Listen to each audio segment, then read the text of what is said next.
I never imagined that my savings account could become the battleground for family drama, but then my mother-in-law Regina had never been one to swallow her pride quietly. From the moment I moved in with Mark, fresh out of grad school and burdened by student loans, Regina had eyed me with suspicion. She'd preferred I find my own place, far from her golden sun, but circumstances thrust us together. Mark's startup was volatile, and my steady corporate job provided the roof over our heads. I was eternally grateful for the chance to prove myself, but Regina saw only the bare walls of her son's unfinished home and the heft of my bank statements. It began subtly. A sideways glance as I withdrew cash to help my mom after a medical bill. A curt remark when I mentioned paying ahead on our mortgage. Every compliment from relatives, "You're so responsible," or "What a smart investment strategy," felt like a dagger twisting in her prideful heart. She was a woman accustomed to control, once a high-powered attorney, now semi-retired, but no less sharp-witted. She would casually remind me, in family gatherings, of all she'd sacrificed for Mark's upbringing, tutoring him in violin, driving him to soccer practice, standing by him through dates and disappointments. And yet, here I was, the new wife with more financial savvy than her own flesh and blood. One evening, as I prepared dinner, Regina breezed into our kitchen unannounced. The morning sun hadn't yet climbed high, and the scent of garlic sautéing in olive oil filled the air. She clasped her hands behind her back, her posture rigid. "Morning," she said, voice cool. "I thought you might appreciate some company." I turned, offering her a warm smile. "Of course, Regina. Would you like some coffee?" I was just about to brew a fresh pot. She shook her head. "No thanks. I wanted to talk." Her tone set my pulse fluttering. "Sure, what about?" I flipped a bruschetta to the other side in the skillet, careful not to let it burn. She studied me, eyes narrowing. "I saw your deposits yesterday before work. Quite substantial." She didn't pause for an invitation. "You realize you could have helped Mark with that boiler repair, don't you?" My heart sank at her assumption. Just because my account held more than his didn't mean I was withholding assistance. I took a breath, plating the bruschetta. "I actually covered that bill this morning, Regina." "You must not have been here yet." I slid a plate toward her. Her expression flickered. "Well, isn't that convenient?" She took the plate but didn't touch the food. "Tell me, dear, how long have you been amassing your savings?" I held her gaze calmly. "Since I started working straight out of college, about 8 years now. I've always prioritized saving and investing." She tilted her head. "And what's left for Mark? He's your husband, after all. Shouldn't you invest in his future?" I paused, setting down my spatula. "I am investing in our future. Joint account, retirement fund, shared investments. My personal savings are earmarked for long-term goals," she huffed. "Long-term goals. He's here, now. We're talking about a leak in the wall." Her words dripped condescension. I bit back the retort forming on my lips. "I understand your concern, but please trust that Mark and I handle our finances together." She narrowed her eyes. "I suppose so. For now." She stood abruptly. "I have to run meeting with a client." "Think about what I said." And she swept out, heels clicking against the hardwood floor. That afternoon, Mark stumbled through the door, weary from a day of pitches and prototypes. I greeted him with a hug. "Tough day," he sighed, easing onto the couch. "You could say that. Mom called, said I should use your savings to cover the furnace repair." My chest tightened. "I already did, honey." He blinked. "You did." I nodded. "This morning charged to our joint card. I paid it before she even arrived." He stared. "Why didn't you tell me?" I smiled wryly. "You were busy. I thought you'd be glad I took care of it." He exhaled, relief washing over his features. "You're amazing." But Regina's shadow lingered. I knew this wouldn't end here. Over the next week, the tension simmered. At family dinners, she made little remarks. "I hope you're budgeting enough for the holiday bills," she'd murmur. Or casually, "I wouldn't want you to deplete all your savings on small emergencies." Everyone else laughed politely, but I felt the needle thread through my chest with each barb. I confided in my friend Lana one evening over wine. "It's like she's competing with me." Lana raised an eyebrow. "Competing? In what way?" I stirred my glass. "In savings. In being the provider. She'd rather Mark stay dependent on her, so she remains indispensable." Lana sighed. "That's toxic. Have you tried talking to Mark?" "He's torn," I admitted. "He loves his mother but also appreciates my help.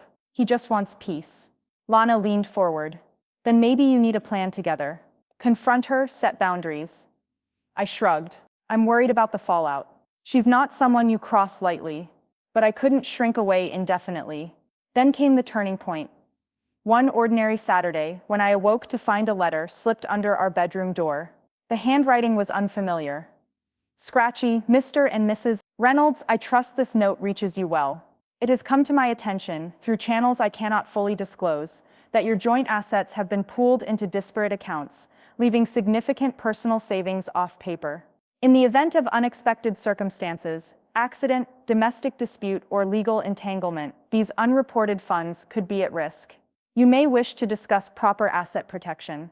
My heart pounded as I read and reread the typed lines. The envelope bore a return address from a P.O. box in another state. The language was vaguely legalistic, vaguely menacing.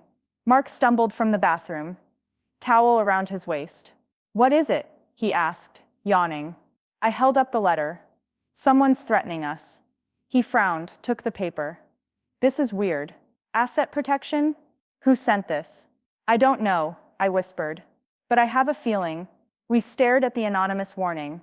It was a catalyst, I couldn't ignore it. That afternoon, I convinced Mark to visit our financial advisor, Mr. Gupta, a kindly man with salt and pepper hair who'd guided us since we opened our first joint account. We arrived at his office, a cozy space filled with framed certificates and potted plants. He greeted us warmly. "Good to see you both. How can I help?" I handed him the letter. He scanned it, brow furrowing. "This is borderline threatening." Mark shifted. "We suspect family, my mother." Mr. Gupta looked at me. "Are you sure?" I swallowed. "Yes, she's been hounding us about my savings, suggesting I funnel them to Mark. Now this." Mr. Gupta nodded. "She might be worried. But resorting to intimidation crosses a line." He leaned back. "Legally, you two own the savings in your names. Unless she's on the title, she can't touch a cent." Relief washed over me, but worry lingered. "Still, Mr. Gupta continued, I recommend setting up a trust. It'll formalize everything and deter further meddling." Mark reached for my hand under the desk. "Let's do it." That evening, we drafted the trust documents online, naming ourselves as beneficiaries and guardians of the funds. We felt emboldened, certain this would end Regina's interference once and for all. Yet the next morning, I woke to find the trust paperwork shredded in the trash can outside our front door. Page fragments scattered across the grass like confetti. My heart sank. I woke my husband, voice shaking. "Look." He gently collected the pages. "She's angry." I felt a mix of fury and fear. What right does she have? He encompassed me in his arms. "We'll stand our ground." We drove to her house together, a trip I dreaded. The sun glinted off her manicured hedge as we pulled into the driveway. My stomach churned like I was headed for an execution. Mark took my hand. "She can't do this to us," he murmured. I closed my eyes, edged the front doorbell. It chimed a hollow note. Moments later, the door swung open, and there she stood. Platinum hair coiffed to perfection, eyes like ice. "Surprise," she said. Voice silk undercut with steel. "I thought we should talk." Mark began, stepping forward. She studied us, lips thinning. "Oh," I drew a breath. "Yes, this has to stop." Her gaze flicked to me. "Really? You're going to scold me?" I squared my shoulders. "You're harassing us, threatening us. That letter was from you." She let out a laugh devoid of warmth. "You have no proof." Mark inhaled, anger flaring in his eyes. "We do. The trust paperwork. And the shredded remains on our lawn." She bristled, nostrils flaring. That was wind. I fought the urge to scream. Instead, I spoke calmly. "Regina, you raised Mark to be independent. Now he needs you to respect his choices." Her lips quirked. "My choices? My money? No," I said. Voice firm. "Our money, jointly earned. And your gatekeeping ends here." She drew in a breath, as if reciting lines in her head. Then she sneered. Lips curled. "Fine," she spat. "But don't come crying when he blows everything on a whim." I inhaled, refusing to be baited. "That won't happen. We're responsible." Mark stepped in. "Thanks for coming to talk, Mom. We'll take it from here." We turned and walked back to our car, adrenaline coursing through me. I closed the door. Mark slung an arm around me. "Are you okay?" he asked softly. I nodded, head buzzing. "I think so." But as we drove away, I realized the war was far from over. Over the next few days, I found anonymous gifts on our doorstep, an engraved pen set, a silk scarf, a card reading, "For growing families, may you keep your priorities straight." I knew who'd sent them. Regina was playing a long game, shifting from intimidation to poison pen gestures, hoping to erode our confidence. I confided in Lana again. "She's escalating." Lana frowned. "Maybe it's time to go public. Send her a cease and desist." I hesitated. Legal action felt drastic, but I couldn't let this continue. Marks of tension etched across his forehead each time I mentioned his mother. He loved her but feared hurting her. Meanwhile, I spent nights scrolling bank statements, heart racing at every unfamiliar charge, every misplacement of papers. Then came the breaking point. I woke one morning to thunder crashing outside, rain hammering the windows, and the power flickered off. I stumbled downstairs to find the fuse box open, wires exposed. A technician, sent by Regina, had miswired our circuit, causing a blackout, and nearly electrocuted me when I reached to turn on a lamp. I tore outside in my pajamas, rain soaking through my robe, and stormed to my neighbor's house to borrow a flashlight. When the electrician arrived an hour later, he confirmed it had been tampered with. "Looks intentional," he said gravely. I returned home, shaking, and called Mark. He raced over, his face pale when he saw the mess. "She's crossed every line," he said, voice tight. I felt tears burn behind my eyes. "I can't keep living like this." He wrapped me in his arms, voice husky. "Then we do something." We sat at our kitchen table, once our sanctuary, now a war room, and devised a plan. We would confront Regina with witnesses. Our realtor, our electrician, our lawyer. We'd compile evidence, the letter, the shredded documents, the gifts, the tampered fuse box. We'd show her that the leash of control she held had snapped. That evening, we delivered an invitation to her, an olive branch disguised as an ultimatum. "Meet with us and our attorney at my parents' home, or we proceed with pressing charges." We expected defiance. Instead, Regina accepted. Standing in my childhood living room, I faced her one last time. My parents watched, grave but supportive. Across from me, Mark and I stood hands entwined. Regina, flanked by her attorney, looked smaller than ever. The grand facade cracked. My voice was steady. "This ends tonight."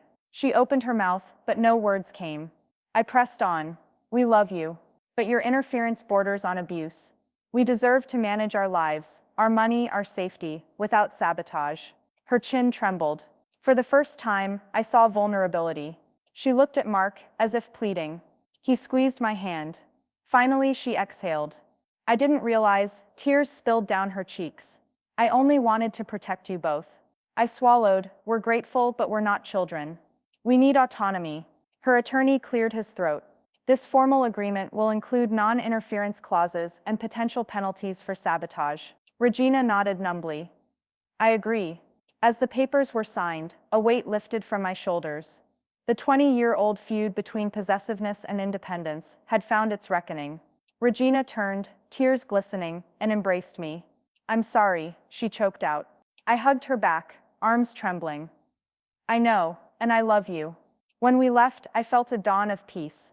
The roads ahead held challenges, trust to rebuild, wounds to heal, but for the first time, I felt free. My savings account might still be healthy, but more than that, my marriage and my family found a new balance: respect, boundaries, and love. 1 week later, as I reviewed our newly secured trust statements, I caught a text from Regina. "Thank you for helping me learn to let go. Dinner at my place Sunday, your favorite lasagna." I smiled, heart full. I replied, "I'd love that." And I meant it, because some battles aren't about winning. They're about forging stronger bonds on the other side of conflict. That Sunday afternoon, as I backed our car into Regina's driveway, my chest felt oddly light. The humid breeze carried the scent of basil from her front garden. And despite everything we'd been through, part of me still loved that old house.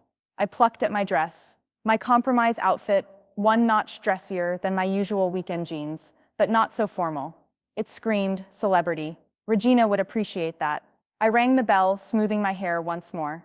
The door swung open instantly, and there she stood, face soft with relief. Come in," she said, stepping aside. The entry hall felt warm, the same cushy rug, the collage of wedding photos pinned to a corkboard she'd installed years ago. I took it all in, my heels clicking as I walked past. Inside, Mark was already hugging her, both of them laughing like old friends. I paused, letting them have their moment, then slipped into Regina's kitchen. She was humming to herself, water boiling on the stove. "Lasagna's almost ready," she said, pulling out a fresh loaf of garlic bread. I inhaled deeply. Nothing beat her recipe. "It's perfect," I told her, setting my purse down. She smiled, but it didn't quite reach her eyes. "I wanted tonight to be different," she said quietly. "I've been thinking about my behavior." Her honesty caught me off guard. I folded my arms against my chest. "I know it hasn't been easy," I said softly. She set the bread aside. "When I saw those keys engraved family, I realized how badly I'd terrified you both. I thought I was protecting you, but I was suffocating you instead." I stepped closer. "We did this together. It wasn't just me." Mark spoke up too. Her lips quivered. "He did beautifully." She glanced toward the dining room. "Shall we eat?" We sat down to lasagna, plates piled high. The first few bites were delicious silence, broken only by the clink of silverware. Outside, cicadas buzzed in the heat. Finally, she cleared her throat. "Tell me," she said, looking at me. "How do you invest?" I never understood the stock market. I blinked. "Well, I started with index funds, low fees, broad exposure. Then I branched out into bonds for stability, a little real estate investment trust for rental income." She cocked her head. "You make it sound simple." I laughed. "It's not, but it's manageable. If you're interested, I can show you, no charge." She studied me, eyes bright. "Would you?" I nodded, surprise warming me. "Absolutely." Mark leaned back, sipping his wine. "See? You can help her without fear." Regina smiled, this time truly. "I'd like that." We finished dinner trading stories, her tales of courtroom battles, my anecdotes of office politics. And for the first time, I felt like we weren't adversaries, but family figuring things out. That Monday, Regina came over to our place with a binder of notes. We sprawled on the living room floor, Mark on the couch with his laptop, Regina and I cross-legged before a whiteboard. "So," she said, tapping the board, "if I allocate 30% to stocks, 20 to bonds, and 10 to REITs, what do I do with the rest?" I talked her through emergency funds, retirement accounts, and tax-efficient strategies. Every time Regina's eyes lit up, I felt a spark of pride. Behind her usual poise, she was just a woman who wanted security.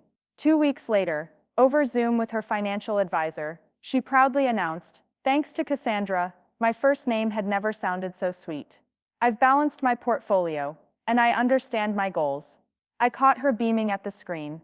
Then came the twist, an impromptu visit from Aunt Vivian, Regina's older sister. Aunt Vivian swept into our living room, like a breeze, opinionated and sharp. "Oh, Cassandra, darling," she said, eyeing me over her reading glasses.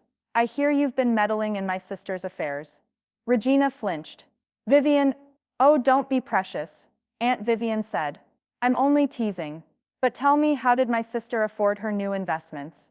I'd hate to think she mortgaged her house." My heart lurched. "It's her money," I said, forcing calm. "She earned it." Aunt Vivian chuckled. "Of course, but we wouldn't want any surprises." She left as suddenly as she arrived, leaving a chill in her wake. I glanced at Regina. "She's worried about her share of the inheritance," I whispered. Regina pinched the bridge of her nose. "She thinks I'm giving you too much control. She's threatened." From that moment, I realized others in the family felt the old hierarchy threatened. I felt a familiar tightening in my chest, conflict looming again. But instead of recoiling, I leaned in. "Let's invite her to our next session," I suggested. "We can all learn together." Regina hesitated, then nodded. "All right." A month later, on a sunny Saturday morning, we hosted our first family finance workshop in our dining room. Aunt Vivian arrived with skepticism written in every crease of her blazer. I handed her a coffee and a seat between Mark and Regina. I started with the basics. Budgeting isn't about restricting yourself. It's about empowering your choices. I showed pie charts, balance sheets, simple formulas on a flip chart. Vivian frowned at first, then scribbled notes. At lunch, she admitted, "I thought this was a scam, but I see how it works." She winked at me. "You did well, Cassandra." I smiled, feeling the ice crack. Mark raised his glass. To family. Glasses clinked. For a moment, I thought we'd finally found peace. That evening, after Aunt Vivian left, Regina hugged me tightly. "Thank you," she whispered, "for everything." I kissed her cheek. "You did the hard work. I just held the marker." She sniffled. "I'm proud of you." But the story doesn't end at happy endings. 2 months later, my own company announced a sudden restructuring, layoffs across multiple departments. I heard a dry crack in my stomach when my inbox pinged, "Cassandra Reynolds, position eliminated." My heart hammered. Regina's number flashed on my phone before I could think. I answered on the first ring. "Mom?" I said, voice shaky. "You don't have to say anything," she said, rushing words like water. "I'll help cover the mortgage until you get back on your feet. Just call me." Tears blurred my vision. "No," I said, voice firm. "I've learned from you how to handle this. I have an emergency fund, I have savings. I'll be fine." She was silent for a beat. "Promise me you'll let me know if you need advice." I choked out a laugh. "Always." That night, I sat at my kitchen table, stacks of severance papers on one side, bank statements on the other. I felt the same fear I'd seen in Regina's eyes when her investments first wobbled. But I wasn't alone. I picked up the phone. "Mark," I said, "I need your help." He sounded tired but resolute. "I'm here." We worked late into the night, reviewing budgets, cutting unnecessary subscriptions, brainstorming side gigs. Regina sent me articles on freelancing, supportive messages. Even Aunt Vivian texted. "Let me know when you're ready to pitch me on any project." In that circle, me, my husband, my mother-in-law, even the once skeptical aunt, I found the strongest safety net I'd ever known. 6 months later, I stood in the lobby of a small advertising agency, rehearsing my portfolio pitch. My resume had blossomed with freelance projects, logo designs, social media campaigns, even a newsletter series. The door opened, and the hiring manager smiled. "I've heard great things about your work," she said. "Shall we begin?" As I launched into my presentation, I thought about that first dinner, the trust catalog we'd once shredded, the fuse box that almost killed me. I thought of the lasagna, the whiteboard sessions, and the shared victories and setbacks. Afterward, the manager shook my hand. "Welcome aboard," she said. "We start next Monday." I left the building on air, phone buzzing like an excited cricket. I called Mark. "I got it," I whispered. "Congratulations," he cheered. I exhaled, tears of relief and joy mingling. "Thank you," I said. Then I turned my phone to speaker and called Regina. "Hi, sweetie," she said, voice bright as summer. "I did it," I told her. "I start on Monday." There was a beat of silence, then she whispered, "I'm so proud." I realized then that savings accounts and investments were more than numbers. They were love letters we wrote to ourselves and each other, proof that we believed in our worth, and in our family's power to lift us up, no matter how frightening the fall. And every time I hummed that triumph song in my head, I knew it wasn't just me who'd built that safety net, it was all of us together.